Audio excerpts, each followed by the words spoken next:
Engagement and Change, a conversation with author Alexandra Hudson. This evening's event is part of Whitworth's election season speaker series, one that we've centered on the topic of democracy and discourse. Our conviction is that the Whitworth community can offer something deeply meaningful for people seeking to live well, faithfully, and graciously with others when those values don't seem to be as present as we'd hope. Speakers in the series so far have included folks like Ann Snyder and Miranda Zapor-Cruz, Whitworth professors Patricia Brunix, Megan Hershey, and Erin Heitfield. And next spring, Liz Cheney will be joining us. Additionally, many faculty, student leaders, and staff have embraced this topic, giving students ample opportunities to learn about and practice these skills.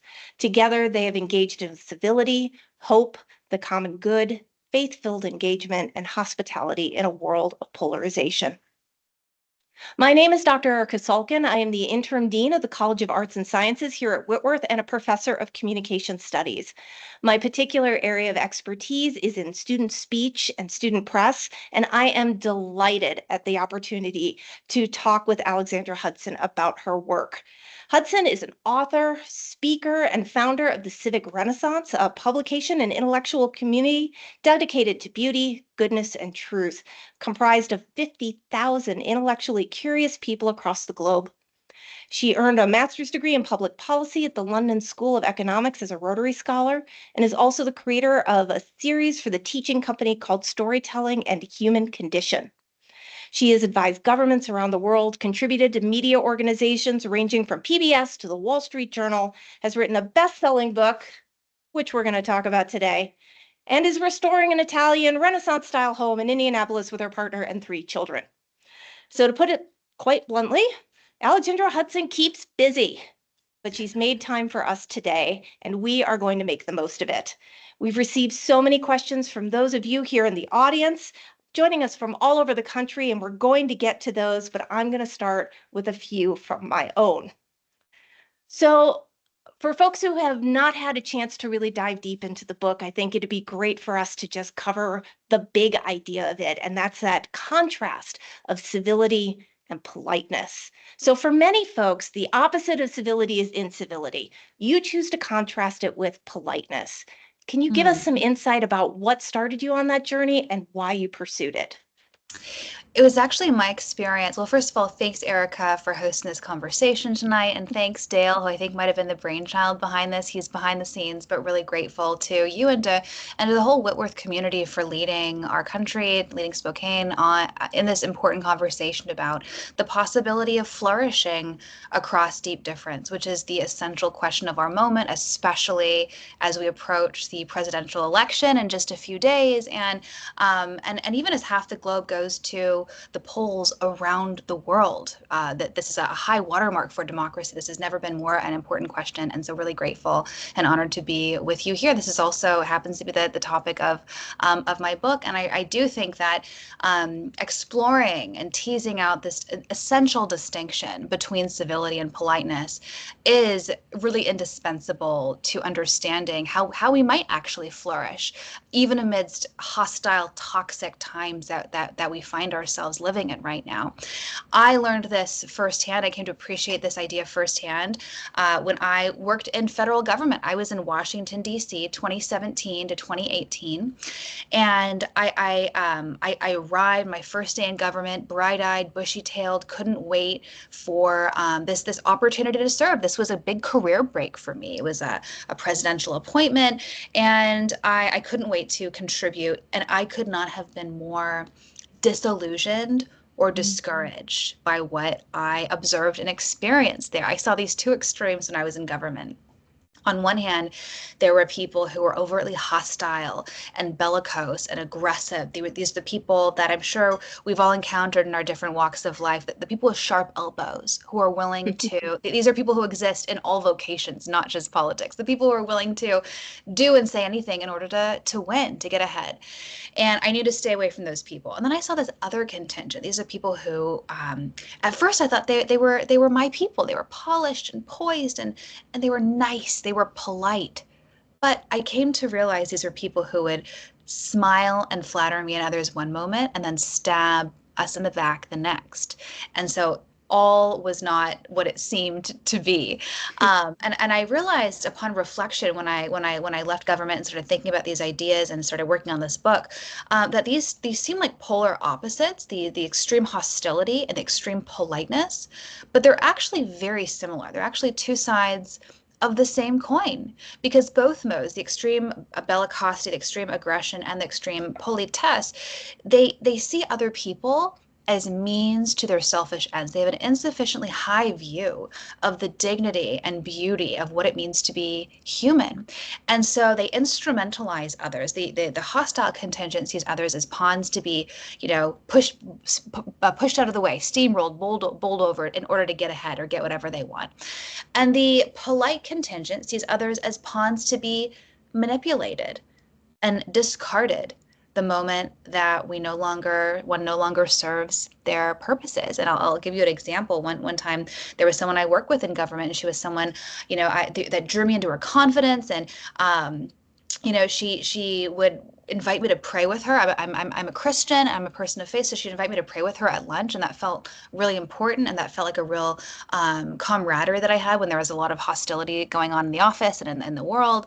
And then I later, and so she pretended to be my friend. I thought we had this kind of spiritual camaraderie, this connection, and then I realized and came to learn later that she actually was undermining me and lying about me to our superiors. And so someone who induced me to lower my defenses through her, Southern belle, Southern drawl, kind of, politesse, and even using our shared spirituality and our shared faith to disarm me, only as a ruse to kind of manipulate me and have me lower my guard.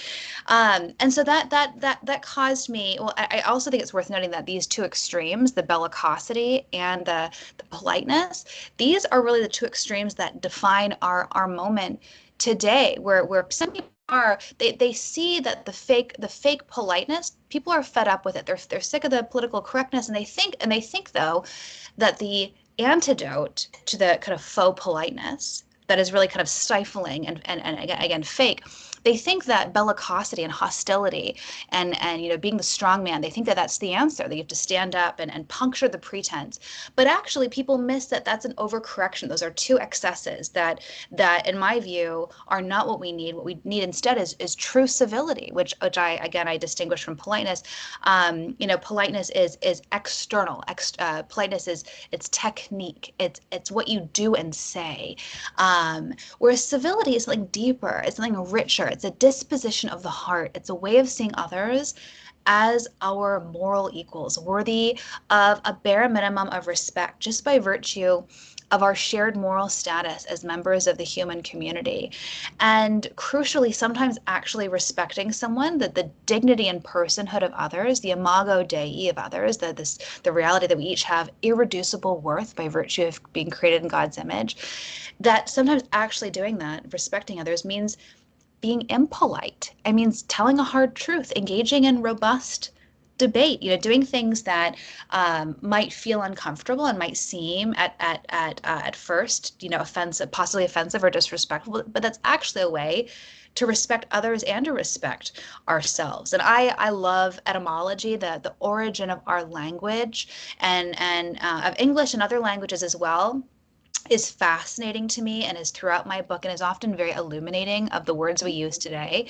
And the etymology of these words, civility and politeness, again, these two words that people very often conflate and use interchangeably, but the etymology, making this distinction honors the etymology. That the Latin word root of politeness is polere, which means to smooth or to polish, and that's what politeness does. It papers over difference, as opposed to giving us the tools to grapple with difference head on. Whereas the Latin root of civility is civitas, which is the etymological root of our word city, citizen, civilization. And this is what civility is. It's the duties of citizenship, the duties befitting a citizen in the city, which, especially in a democracy like our own, requires truth-telling, requires debate, requires being able to have these uncomfortable conversations.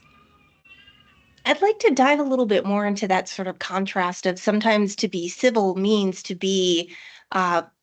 to be forthright, to disagree, even to stand up. You noted that sometimes the most civil thing, or to uphold civility, is to speak truth to power, um, where politeness might say no, instead keep silent. But what I'm wondering is, and in the examples that you gave in the book, do we always know in the moment that what we are doing is truly coming from a place of civility, or do we have to wait for hindsight to show that the moment that we were in, when we believed we were either speaking truth to power or just being outright rude? Uh, can we know in the moment? Is it all about our motivations, or do we have to wait for history to justify the our standing up? I think that's such a great question. It gets at so many important insights and aspects of this distinction, Erica. So thank you. Like I love that you brought up motivation. I think that really is a crucial distinction between civility and politeness. Politeness is maybe doing the correct thing, but civility is doing the correct thing for the right reasons. You know, like it's I love this line from George Bernard Shaw. I'm paraphrasing, but he says essentially, you know, it's amazing that you can basically get away with murder as long as you do the perfectly correct thing. You know, that you can actually get away with quite a lot as long as you have the polish, you do and say the right things. But actually, the motivation behind what we do is what's more important, and you can know that in the moment. I'm a huge fan of. I love history. History and storytelling are throughout my book. And one of my favorite figures from intellectual history, someone who's lesser known and I think is deserving of a revival. His name is Francois Fenelon, and he was a really elite religious leader in the Catholic Church during the reign of Louis XIV, the Sun King in France, who lived at Versailles, and he was kind of at the pinnacle. He was actually the private tutor to the Dauphin, the Prince of France, who was set to be the king, and so he was at the pinnacle of educational, cultural, and religious life in France, and he had a famous he famously stood up for a friend who was kind of being defamed and criticized for heresy. But he said, you know, like let's take a charitable approach and look at her work charitably. And he actually fell out of favor and lost everything. He lost his position at Versailles. He lost his position as tutor to the Dauphin. He lost his religious position. It was basically confined to house arrest for the remainder of his life. So he went from this he had this amazing tragic fall from power.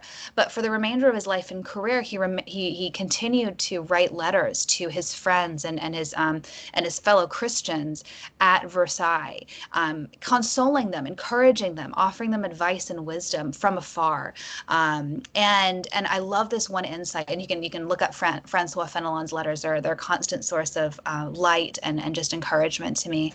But one of my favorite insights of his, he says, you know, when you're going to criticize someone, he says, don't do it right away. When you feel tempted to criticize someone, go and think and pray about it for 2 years before you do it. Because he says often when people speak truth to power or feel the need to put their foot down and stand up for themselves or stand up for someone else, it's not really about, justice or about standing up for someone else or about standing up for your own dignity. It's often just about, you wanting to vent your spleen. It's often more about you than about the actual edification and correction of the other.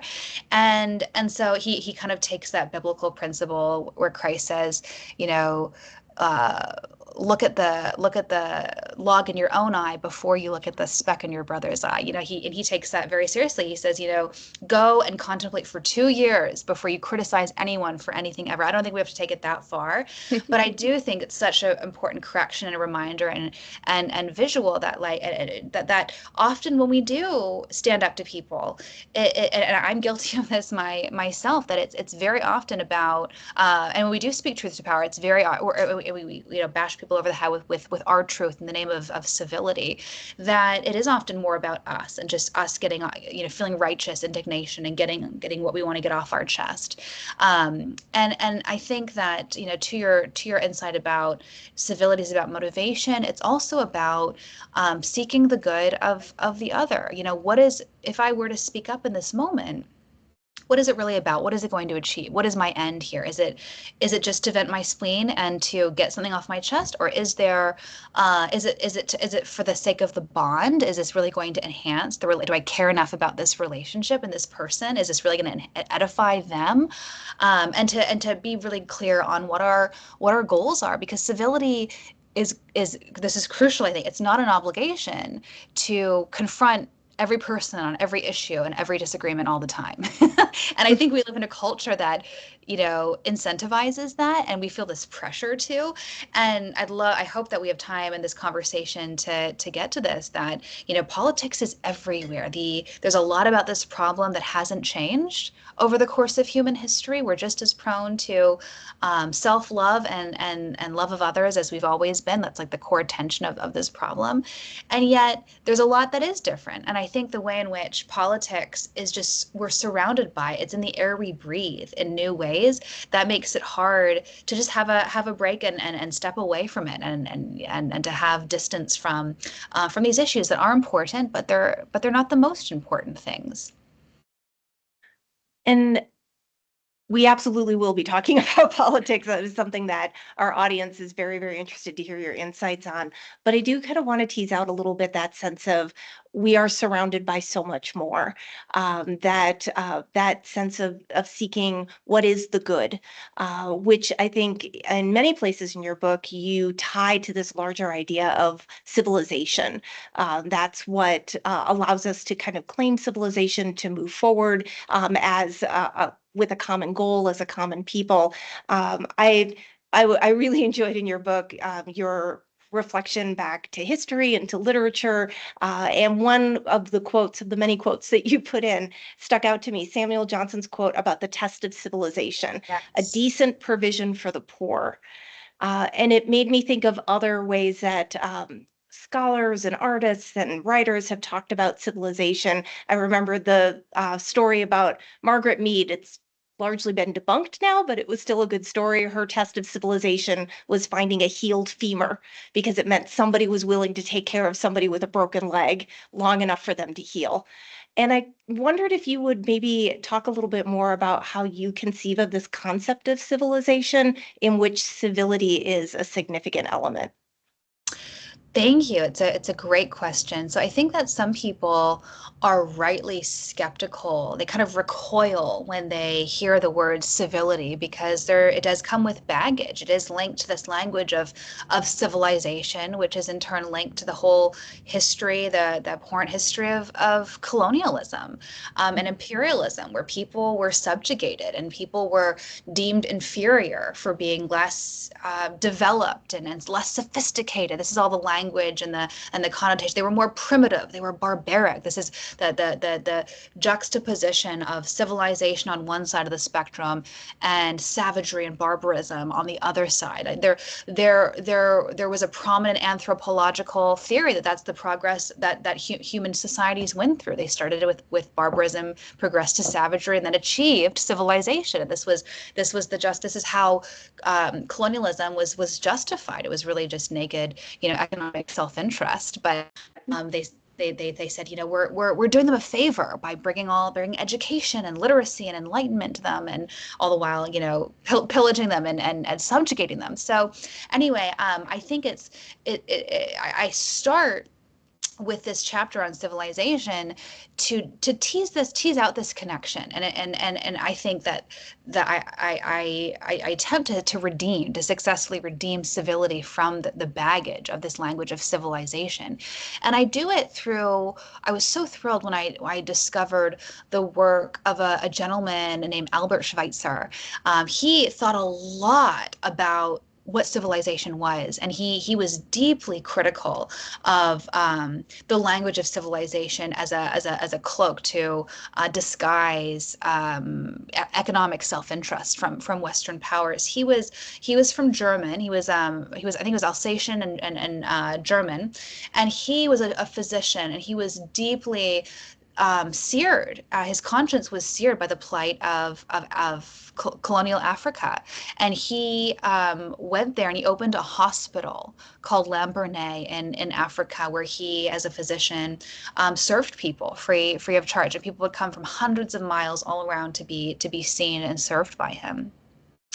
And he wrote this book called A Theory of Civilization, where he teased out, he said, yes, some people, and this is in the 1920s. Sorry, I should have prefaced that he was there during World War I and into the 20s. That's kind of the era, early 20th century. And so this is kind of the peak, the epoch of the colonial, the empire. And he said, a lot of people, a lot of countries, they want to locate the civilization of a society and the value of it in beautiful buildings, in architectural feats, in education and literacy and technological developments. That they think that is what civilization is. And he goes, that's actually not what civilization is. He says that is faux civilization. True civilization is concerned with what he called reverence for life. And I think that maps on really nicely to Samuel Johnson's insight that you alluded to, that, again, a true test of civilization is how we provide for the poor, the least of these, the people that don't just contribute to innovation and beauty and literacy and beautiful works of literature, but that how do we treat the least of these in society as well? And Schweitzer, rather famously, he didn't just care about human life; he cared deeply about plant and animal life. He was kind of an early environmentalist, and he just cared deeply. He thought a true civilization was founded on fundamental reverence for life. And again, he was scathing in his work, critiquing the colonial and imperial powers that so subjugated so many people by virtue of this definition of civilization that he totally debunked as faux civilization. And that's important for us today, because I think we live in an equally tribal time. It can seem like these times long ago, we're more evolved, where we've learned from the past. And I think in many ways we are better off. And I think that in many ways we have learned from the past. But the tribal impulse is still very present. We know this from our hyper-polarized, environment and society, where we're very quick to demonize others, to demonize us versus them, and not see, redeeming qualities in those that we disagree with. But and this is really a purpose of my book. It's a humanistic manifesto. It's extolling and reviving the gift of being human, and reviving what Schweitzer called this what I hope is this reverence for life. I hope that every person walks away from reading my book with just a fundamentally reinvigorated appreciation of this gift of personhood that we each have, and values that more, not just in themselves, which I hope they do, but also in others, even those that we vehemently disagree with, who might have said things that we disagree with, or hold views that we find abhorrent, that even those that we differ from dramatically still have that kernel of transcendence that Immanuel Kant talked about. That's where he located the dignity, the personhood that we each have, and that this is a gift that we all share, and one that I think is easy to lose sight of in tribal, high stakes, apocalyptic times like we're in right now. But that's why conversations like this are so important. Yeah, and I really appreciate that discussion of the relationship between civilization, civility, and power, Yes. because we know that is a common criticism of even the term civility or civil discourse or civil conversation. It's often people in power who get to define what is civil, and Yes. sometimes use that definition as a way to silence people who would be speaking truth to power or be calling Yes. out injustice. How have you seen that kind of play out in the work that you've been doing, and how do we address that in a meaningful way? Yes, well, thanks for bringing up the distinction between civility and politeness once again, because I, at the same time that I redeem civility and the language of civilization from the colonial legacy and the imperialistic legacy, I do also show that yes, there have been abuses of this language, and to silence, to repress dissent and to oppress, and I say that that's better. Those critiques are better laid at the feet of politeness. This mode of being Okay. that cares more about just go with the flow. Just do and say the right thing. I have a whole chapter in my book on civil disobedience. That was a highlight of book tour for me. My book came out October 10th of last year, and a highlight was actually being I spoke at the Alabama Supreme Court, and I was a stone's throw from where Rosa Parks was kicked off the bus for not for refusing to sit at the back of the bus and where she was arrested. And I was right next door. I don't know if anyone's been to Montgomery, where the Supreme Court is, the Alabama Supreme Court is, but I was right next door to Dr. Martin Luther King Jr.'s church on Dexter Avenue, where he was preaching about civil disobedience. And famously in Dr. King's letter from Birmingham jail, it's written to a group of pastors that have implored him not to protest. He's sitting in jail for protesting against racial segregation and Jim Crow laws. And this group of his fellow Christians are saying, just relax, go with the flow. We'll get there eventually. Things are happening. Just don't ruffle too many feathers, and just be patient. And he goes, no, like they're asking him to be polite, and he's saying no. He's choosing instead civility. That's my gloss on Dr. King's letter from Birmingham jail. And it's such I came to that insight when I was actually in government. I was at a retreat with several at the invitation of the Aspen Institute, a think tank in Washington, D.C., with several people from Congress, from across federal government. This is while I was serving in government in this season that was for me kind of the heart of darkness, just like deeply divided, so dispiriting. I was surrounded by, in a den of vipers, and we were exploring this question of civility. What is it? Doesn't matter. Has America ever been civil? Can protest ever be civil? We're a country founded on protest. The Boston Tea Party, the American Revolution. We have a vibrant tradition of civil disobedience, and that's enshrined in our Constitution, in our value schema.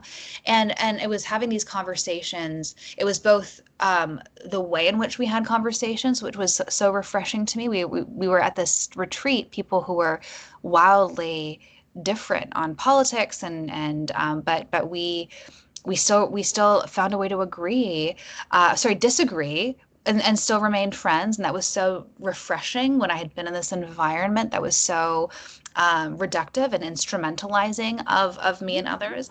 And then it was also the opportunity to read amazing texts, revisit amazing texts like Dr. King's letter from Birmingham jail, which we did at that retreat. That was so invigorating, clarifying for me about this distinction between civility and politeness, and why civility it has been this tool of social justice and progress.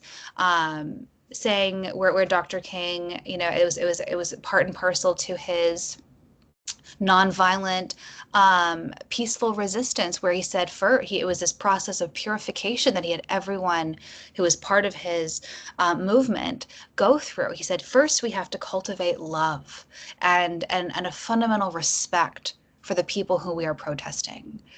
And then out of that love, we will protest. It was, again, it gets to your insight, Erica, about motivation. Civility is about the heart. It's not just doing the right thing, it's doing it for the right reasons. And so in this case, it's doing the controversial thing, the dangerous thing, through the sit-ins, through the protests, through the letter writing campaigns, but for the right reasons. It was out of love. It was saying, you, fellow citizen, fellow human being, I love you and respect you enough that I'm not going to coddle you in your mistruth. You have an inaccurate view of the world, and I want to show you that you're wrong. And I love you enough to risk harm to myself to do that. I love the examples that you bring into this book, but that you also take the step at the end of every chapter to give these very specific, very achievable things that every individual can do to enhance civility in their neighborhoods, in their communities, in the world around them. As I was reading through it, especially things along the lines of build that bridge, be the one to reach out. And if they say no or if they rebuff you, fill in the gaps with good, see Yeah. them as the human beings that they are, try again. Uh, and it resonated really well. That is what we need to do.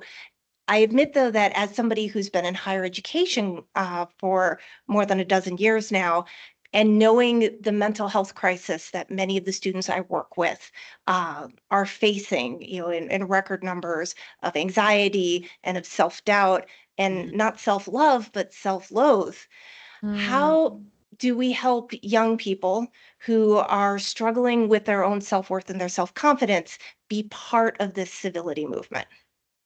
It is such a great question. I hope, and again, I want to reiterate that I hope every person who reads my book comes away with an appreciation of this profound gift of being human in others, but also in ourselves. And this is actually what I came to appreciate is a key reason for so much viciousness and toxicity and, blatant incivility in our world is self-loathing. It is people who have an insufficiently high view of this gift of being human. They insufficiently appreciate the gift of their own humanity.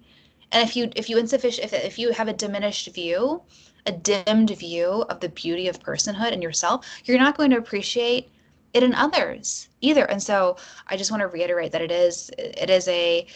this book is a humanistic manifesto. I hope it's a project that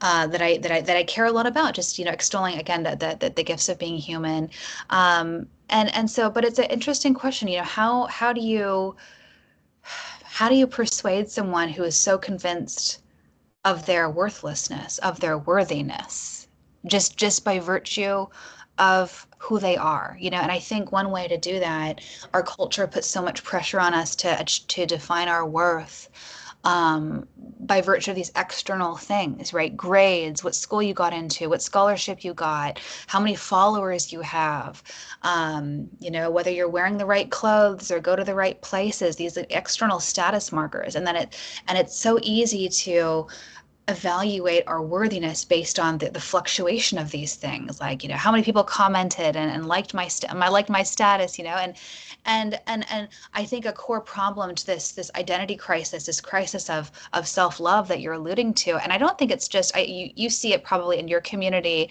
the students you serve, but I think this is across the board, in all demographics, all vocations. I think an antidote is to refocus on the things that really matter, and to kind of hammer home to people, starting at a very young age, like that your worth is not in your success. It's not in anything, but like you are worthy just the way you are by virtue of that you are a human being in this community, like full stop. And it's so amazing. Like my son is 4.5, and like he gets just enraged when he doesn't win, when he's not the best, when he does it. And it's like, I don't think that I promote like a super intense success culture in my home, but there's something in the ether, right? That in the orbits that we're in, the communities we're in, where he has at a very early and young age taken it to heart that his worth is in being the best and winning. Mm. And my husband and I think, and we pray about this a lot, like what's the right approach? We can't just say, oh, stop crying. And he's mad, and he's mad at himself, and he's taking this out, and it's like, you can't reason with a lizard toddler brain, it's like an underdeveloped brain. But I take him aside and say, Percy, like my son is Percival James, 4.5, and he's the best. He's very sweet. And I say, Percy, Mama and Dada, we love you, whether you win, whether you lose, and you will win and you will lose, and we still love you. And that's not where your worth and your identity is. And it's like, I hope and I pray that saying that and reminding him of that, like, I think that maybe there's just something that's a default in the human heart that it's like a gravitational pull to want to locate our identity in these external things. And I hope that these early reminders that my husband and I give our son is like are formative and can help, correct that. But I think that if people haven't gotten that early affirmation and correction, or if they have, um, even if it wasn't explicit, in their family or home life, that your worth is in your success and achievement. I don't necessarily think it's too late, but I think there definitely is some reprogramming that has to happen, and to recognize that, even that we're not failures if we're not the best, if we're not getting the best grades and going to the best school and whatever, getting the best job. But I do think that this culture of perfectionism, of success, of ambition, it has a lot to do with it's a crisis of misplaced meaning, where we're valuing temporal things as if they're ultimate things. And what does it look like? I'd be curious to hear from you in the audience. How do you think we relocate and reaffirm our worthiness? And I don't mean to sound like Oprah, like you just be you, but I do believe Mhm. that, like, that as human beings, every single one of us has an irreducible moral worth and a beauty just by virtue of who we are, irrespective of anything else about us. Amen. As I mentioned, we have lots of questions from the audience, but before I turn those, I am going to ask you one question. If, again, you have read the book, you know that the word porch can be used as a verb. So, what are the 3 essential elements of a good porch session? Great question. So, I tell the story of my friend Joanna Taft. So I kind of fled Washington, D.C. I came home from work one day and said to my husband, I'm done with D.C. I'm done with toxic politics. Let's leave the swamp and let's move to Indiana. This was my idea. My husband's from Indiana originally. I'm from Los Angeles and then was raised in Vancouver, Canada. So I'm a dual citizen, had zero ties to the Midwest. But my husband was thrilled to hear me say, let's move to Indiana. And he goes, okay, sounds good. We'll move to Indiana. No take backs, he said. And a few months later, we moved out there. And I remember it took a little time to kind of cultivate community. Anyone who's been to a new school or a new city knows it takes work to find your niche, to find your people. And for us, as we've moved throughout different cities, church has always been an important place where we find community. And we found a church we really liked. And one of my first times visiting this church in Indianapolis that we still attend, a woman with a blonde bob came up to me and said, hi, I'm Joanna Taft. Would you like to porch with us sometime? And I never heard the word porch used as a verb before, as you said, but we were curious, didn't know many people. So we went there that afternoon. And what I realized was that Joanna, on her front porch, was embodying an antidote to the crisis of division and alienation that I had experienced in Washington. She was staging this quiet revolution from her front porch. She had curated people across race, across politics, across geography in town, not to have this structured conversation across difference where you say your bit and I say mine. It was just a chance to be with others who are different from you in an era where it's increasingly easy to curate life where you never have to encounter anyone you don't have to encounter, especially the people that have ideas that you don't really like and don't want to be around. And I got a journalism fellowship and actually traveled the country, and I got to meet Joanna Tafts across our nation who are doing the same thing. And this is the key, that, not just with a porch. It could be a dock. It could be a coffee shop. It could be a stoop, a front lawn. It could be your dining room. Whatever. It's not about the physical space, the architecture. It's about using what you have to create community wherever you go.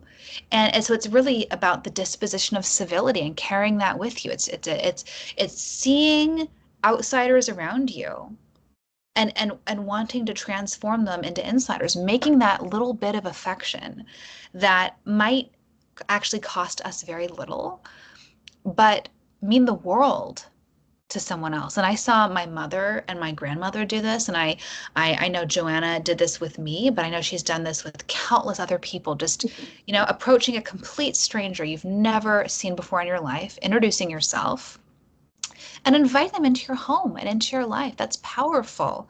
That hidden power of hospitality, of porching, that is this high and noble expression of civility. So, I mean, I think that this ethos of porching can take so many different forms. I'm hesitant to it's essentialize it to three things. It really is about, remembering civility is a disposition. It's reclaiming the disposition of civility, and it's making a lifestyle out of it and wanting to transform outsider to insider, stranger into friend, making those bids for affection, reaching across the divide voluntarily. And this is the beauty, but also the challenge to civility, and staging a civic and civil renaissance. That there's no, we're about to, maybe many in this audience have already cast your ballots, and many more across the country will cast our ballots in first week of November for the next president, which is a very important thing.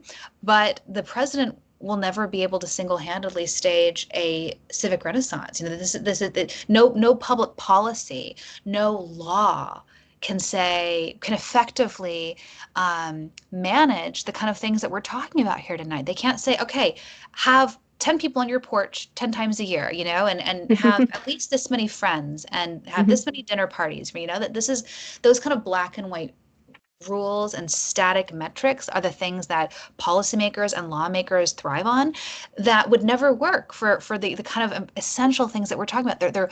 They're voluntary, and they are spontaneous. I'm sure Joanna didn't go to church saying, I'm gonna, find a blonde woman and say hi to her and invite her to my home. I'm sure she saw me, didn't recognize me, and said, I want to meet that person.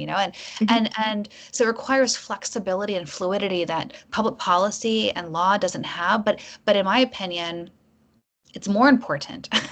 That's what makes it more important. And so, cultivating that discernment, when do, it's not a categorical obligation that you have to invite every stranger you meet into your home. I don't think anyone has that obligation, but being discerning, and when the spirit moves, act. If you feel inspired to you have the emotional wealth that day to reach out to someone and give it doesn't even have to be inviting them to your home. It could just be a kind word, an encouraging word to someone, a sincere compliment can be a really uplifting, an important way to bless and bring light into the world that we underappreciate. Wonderful. So we've received many, many questions, and a very, very common one from our audience is conversations with family and with loved ones when there is political or partisan difference, or a difference in what they believe to be factual or true. How do you do that? How do you engage in that civility when it's with people with whom you have such a deep and powerful relationship? I love this question because it's so important. This is probably, so I'm so thrilled and exhausted just thinking about my last year. After my book came out, Erica, since my book came out, I've been in over 50 cities and 5 countries talking about the book and talking about these ideas that people are hungry for. And I'm so honored that the book and these ideas are a catalyst to have these important conversations.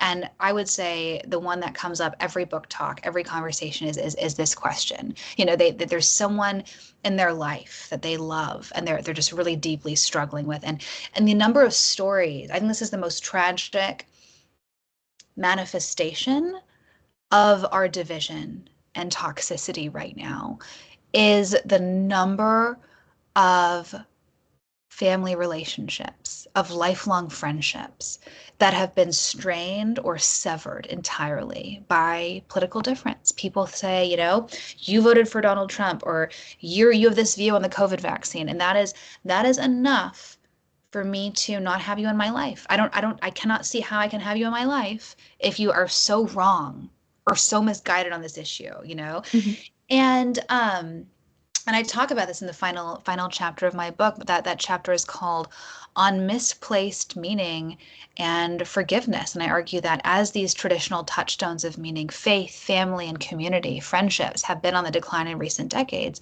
unfortunately, people have misplaced their identity in politics and political leaders and political issues. And that makes it really hard to think rationally and to have, sound conversations about these really important topics. And there are many symptoms of this crisis of misplaced meaning that I'm happy to talk about. But in my opinion, the saddest one is the number of friendships and family relationships that are severed over politics. Like, people are elevating temporal goods to eternal goods, and they're it's a crisis of disordered loves where people are putting politics over things that are more important, in my opinion, which are, I think, family relationships are more important than politics, and as our lifelong friendships, and they're choosing to define years, decades of history, of trust, of joy by a moment in time and a single issue, and reduce people to that, which is so sad. And so my antidote, my how I encourage people to think about this is that boundaries are okay. That's part of what civility is. It's respecting others enough to tell hard truths when the moment arises, but respecting yourself enough to say no, or to say, to respectfully decline, or even to avoid conversations entirely.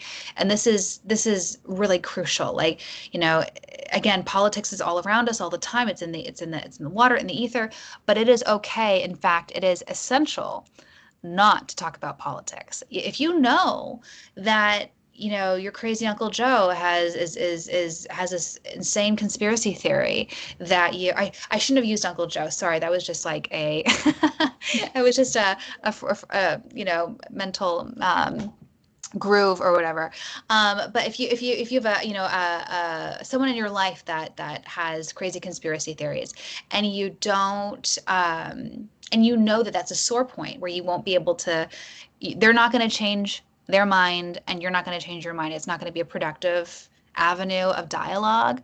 Um, then it's okay not to go there. Michael Oakeshott, an English intellectual, he said, conversation is an unrehearsed intellectual adventure.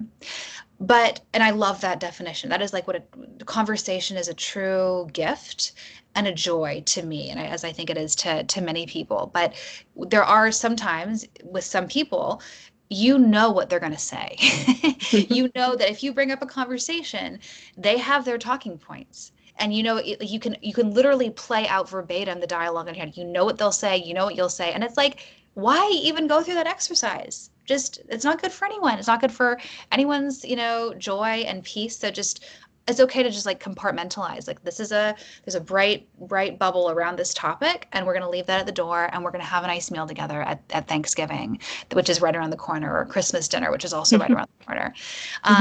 So I just want to encourage people to remember that family relationships and friendships matter more than these transient, although important, issues, but don't let them displace lifelong friendships, decades-long relationships. And also remember that, for our mental health and for the sake of the friendship, for the sake of the bond, it is okay, and in fact, good.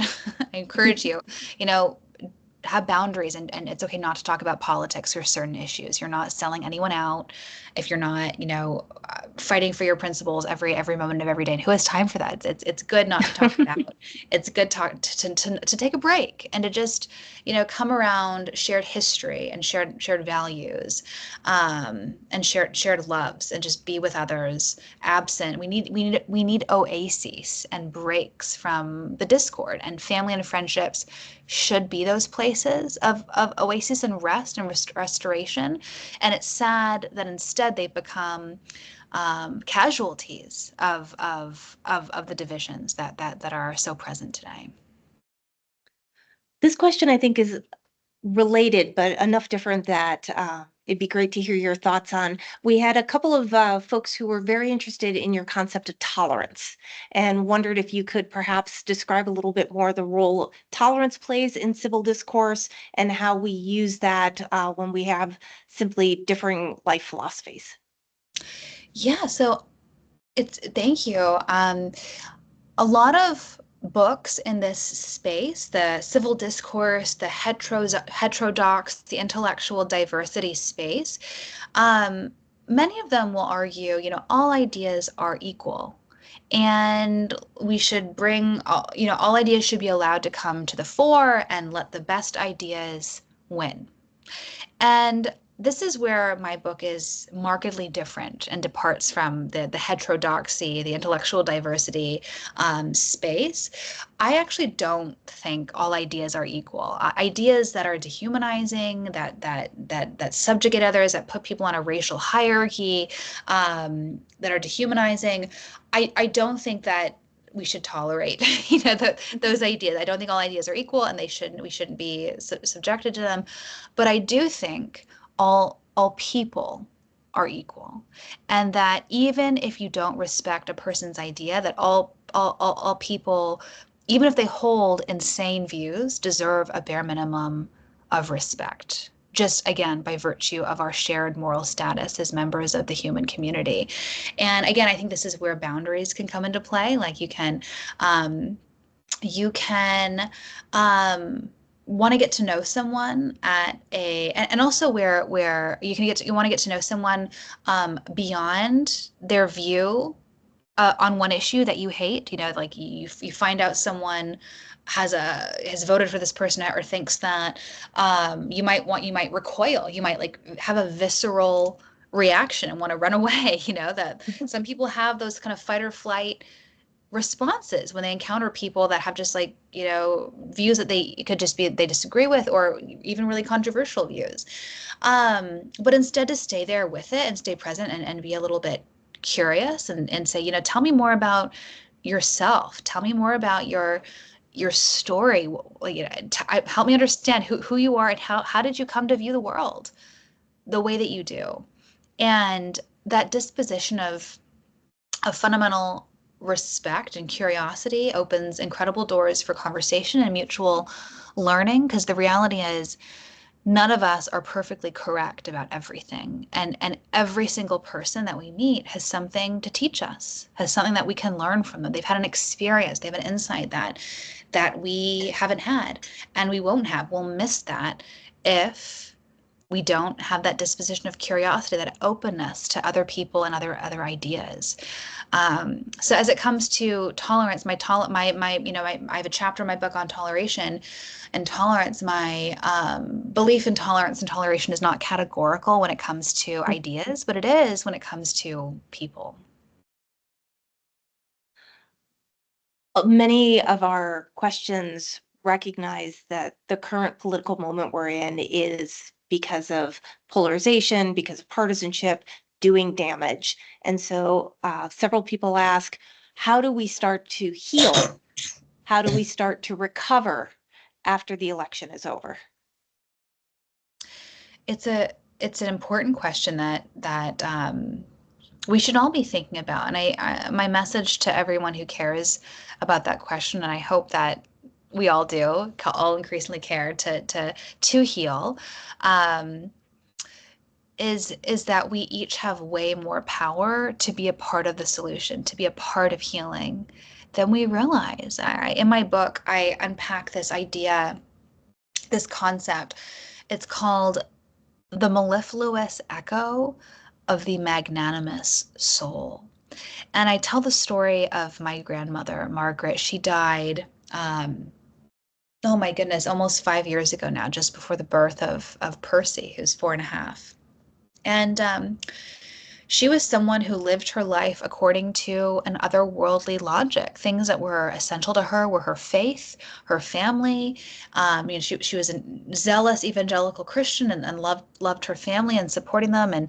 But most of all, she was just passionate about people. And she used every opportunity she saw every opportunity where she connected with another human being. She treated it as a sacred and profound gift. She was someone who um, treated other people with this sort of bewilderment and just amazement at the beauty of what it meant to be human. She just saw the gift of being human in every single person that she met. She was just in awe of them and treated them with just a reverence that and she wanted to know them and she wanted to bless them.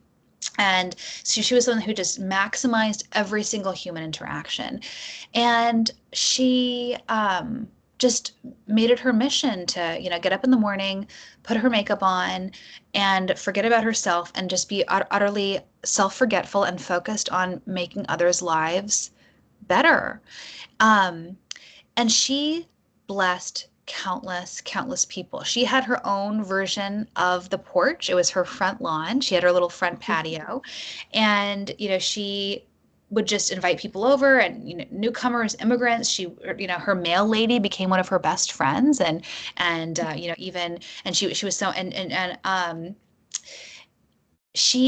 my grandmother had 5 children and raised each of her children to be people who were proactively seeking the good of those that they encountered in life. And each of those children raised us, like their children, to seek the good in others. And heavens knows I fall short of that every day. But I call this idea the mellifluous echo of the magnanimous soul, because it's kind of the inverse of vicious cycles, these cycles of generational trauma. We all know stories of people who make bad decisions, selfish decisions, the addiction, trauma, abuse, and that has generational consequences. One person's bad decisions hurts people across time and across place in ways that they may never see.